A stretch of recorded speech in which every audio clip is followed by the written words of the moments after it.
آج کی جو رات ہے جس کو لیلۃ النصف من شعبان کہتے ہیں، مشہور ہے کہ اس رات میں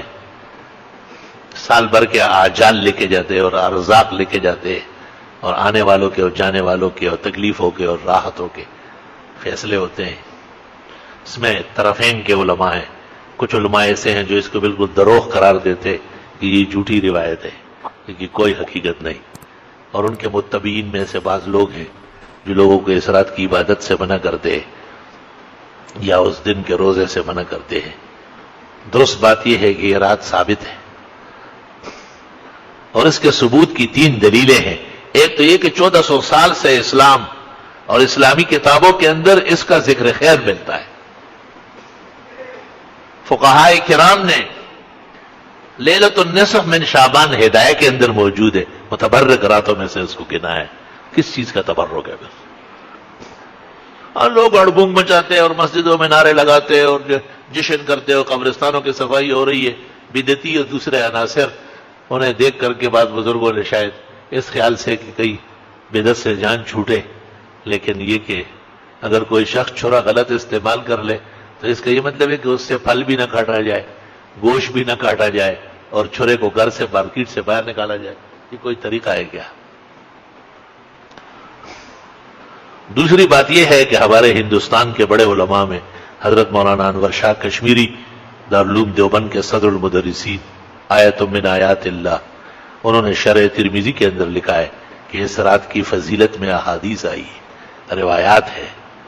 وَلَهَا فَضْلٌ کبیر، بہت بڑی فضیلت ہے۔ اور تیسری بات یہ کہ بلاد عرب کے انور شاہ شیخ زید الکوثری رحمت اللہ علیہ، جو حضرت شاہ صاحب کے پائے کے بزرگ عالم گزرے ہیں، انہوں نے اپنے مقالات میں 2 مقالے رکھے ہیں، فضیلت لیلۃ النصف من شعبان،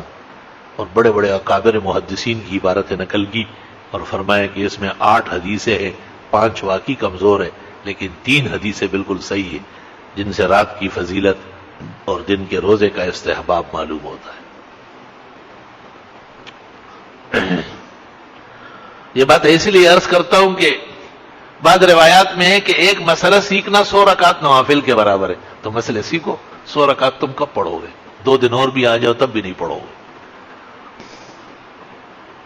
اور کہتے ہیں کہ علم کا ایک باب، جیسے تفسیر کا ایک باب، فضائل کا ایک باب، اس کی اہمیت کا ایک باب، اس کی فضیلت کا ایک باب، اس رات کے ثبوت کا ایک باب، اس رات کے آداب و احترام اور اس میں اعتدال اور میانہ روی کا ایک باب اگر سمجھ لیا جائے تو 1000 رکعت نوافل کا ثواب ملتا ہے۔ یا اللہ! تو میں نے بھی اس خیال سے کہ آج کی نشست میں اسی سے متعلق مسائل بیان کرتا ہوں تاکہ ہمارے بھائیوں کو اور ان کے توسط سے ہماری بہنوں کو، بیٹیوں کو اور بھاوجوں کو بھی گھروں میں علم کی روشنی نصیب ہو جائے اور وہ بھی 100 رکعت نوافل اور 1000 رکعت نوافل کا ثواب حاصل کر لیں۔ یہ اللہ کے احسانات کے قبیل میں سے ہیں۔ جس طرح آدمی کتنی محنت کرتا ہے اور کتنی مشقت کرتا ہے اور وہ اول سے لے کے اخیر تک قرآن شریف پڑھتا ہے، ایک قرآن پڑھ لیا، بہت بڑا کام ہے، اللہ نصیب فرمائے۔ لیکن حدیث میں کہ سورہ اخلاص ثلث قرآن ہے، 1/3 ہے، تو علماء کہتے ہیں اگر یہ 3 دفعہ پڑھ لیا جائے تو بھی 1 قرآن کا ثواب مل جائے گا۔ 1 سوا لاکھ سے تو کم خرچہ نہیں ہوتا عمرہ کرنے کا، اور حج کا تو سرکاری اعلان 3.5 لاکھ کا ہوا ہے۔ 1 لاکھ اور 3.5 لاکھ ہم فقیر و عاجزوں کے لیے مہیا کرنا کوئی آسان کام ہے، لیکن یہ عجیب بات ہے کہ جب آدمی عمرہ کرتا ہے کتنے جلوے پاتا ہے۔ عمرے اور حج کی فضیلت کے بیان سے زبان عاجز ہے، انسانی تقدوں میں نہیں کہ وہاں کے احوال، بلکہ میں نے کتابوں میں دیکھا ہے کہ اگر کسی کو اتنا تھوڑی دیر نصیب ہوتی ہے کہ کعبہ شریف کے ایک دروازے سے اس کو داخل ہو رہا اور دوسرے گیٹ سے نکلنے کا وقت مل رہا ہے تو بھی انکار نہ کرے۔ مغفرت کے لیے اور اللہ کی رضا کے لیے یہ تھوڑی دیر بھی کافی ہے، اس پر بھی فخر و شکر کرے ہو کہ ایسا نہ ہو کہ آئندہ یہ بھی نصیب نہ ہو جائے۔ تو ایک بات تو یہ ہے کہ لیلۃ النصف من شعبان، یعنی شعبان کی 15ویں رات، اس کے فضائل ثابت ہے، لوگ انفرادی عبادت کر سکتے ہیں، بعض جگہ نفلوں کی جماعت ہوتی ہے، خلاف شرع ہے، بعض جگہ صلاۃ التسبیح با جماعت پڑھتے ہیں، حرام ناجائز، نفل کی جماعت حرام ہے۔ فتاوی عالمگیری میں لکھا ہے کہ ایک آدمی پڑھ رہا تھا اور ایک ساتھ کھڑا تھا تو خیر ہے، لیکن دو اور آ گئے تو سلام پھیر دے اور توڑ دے نماز۔ اور فرمایا کہ اس لیے کہ 3 آدمیوں کی تو پوری جماعت ہوتی ہے، اور یہ باقاعدہ اشتہارات نکالتے ہیں، اخبارات میں اعلانات کرتے ہیں،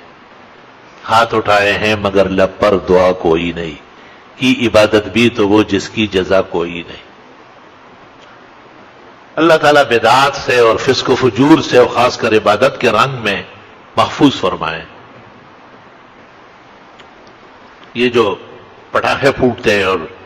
ان راتوں کے اندر قسم قسم کی یہ آتش بازی ہوتی ہے، شاید آپ نے اس پر غور نہیں کیا ہے، یہ ہندوؤں کا رسم ہے۔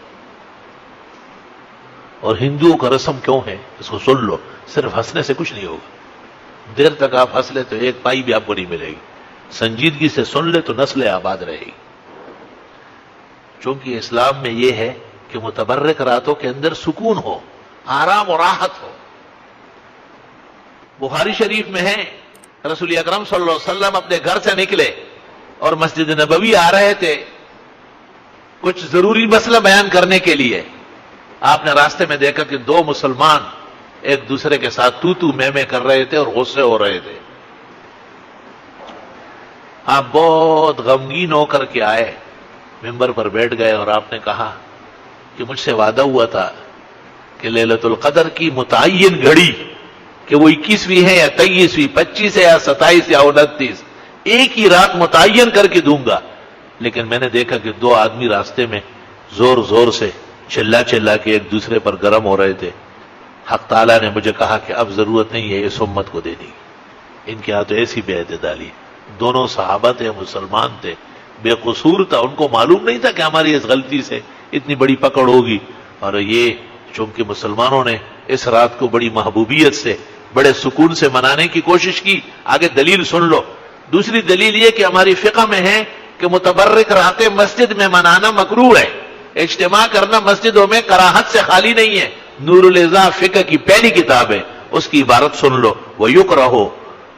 احیاء اللیالی المتبرکہ واجتماعها فی المساجد، متبرک راتوں کے لیے اکٹھے ہونا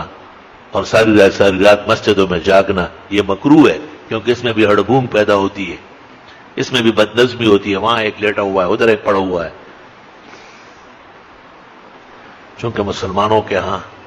متبرک راتوں کے اندر بڑا سکون، بڑی راحت اور بڑا وقار کے ساتھ راتیں منائی جاتی تھی، اس واسطے ہندوؤں نے پٹاخے پھوٹنا اور شرشریاں چھوڑنا اور آگ برسانا شروع کیا تاکہ ان کی راتوں کی فضیلتیں ختم ہو جائے۔ ملک آزاد ہو گیا لیکن نظریہ آزاد نہیں ہوا، جتنے دیکھو تھی ہوتی آن کر ہوتی، جہاں تھے وہی چلتا ہے۔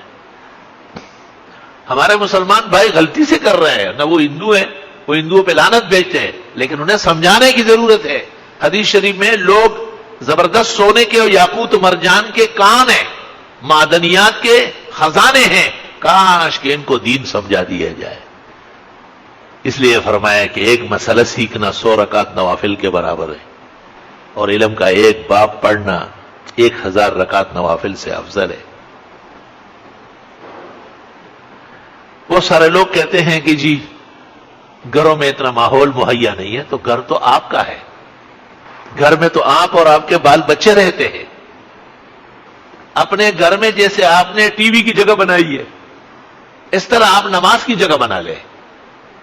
اور وہاں گھر کی بیویاں نماز پڑھے، چھوٹے بچے قرآن شریف وہیں پڑھے۔ اس کا یہ فائدہ ہے کہ پیشاب کرنے والے بچے وہاں نہیں پہنچیں گے تو تختہ پوش رکھ لے۔ پرانے زمانے میں چبوترا بنتا تھا جس کو صوفہ کہتے ہیں، پیغمبر کی مسجد کے ساتھ بھی ایک اونچی جگہ بنی تھی، اس کو صوفہ، جس کو اردو کے اندر چبوترا کہتے ہیں اور پشتوں میں دن گاچا کہتے ہیں، تاکہ گھر کی مرغیاں وہاں جا کے بیٹ نہ کرے، چھوٹے بچے رینگتے وہاں جا کے پیشاب نہ کرے، تو گھر کے اندر عبادت کی جگہ تو ہونا چاہیے۔ قرآن کریم سورۃ یونس میں ہے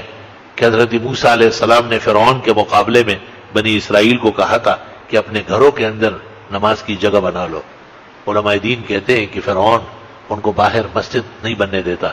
اور نہ مسجد میں نماز پڑھنے دیتا، تو حضرت موسیٰ علیہ السلام نے کہا کہ اپنے گھروں کو ایسا بنا لو جس میں عبادت کرنا آسان ہو۔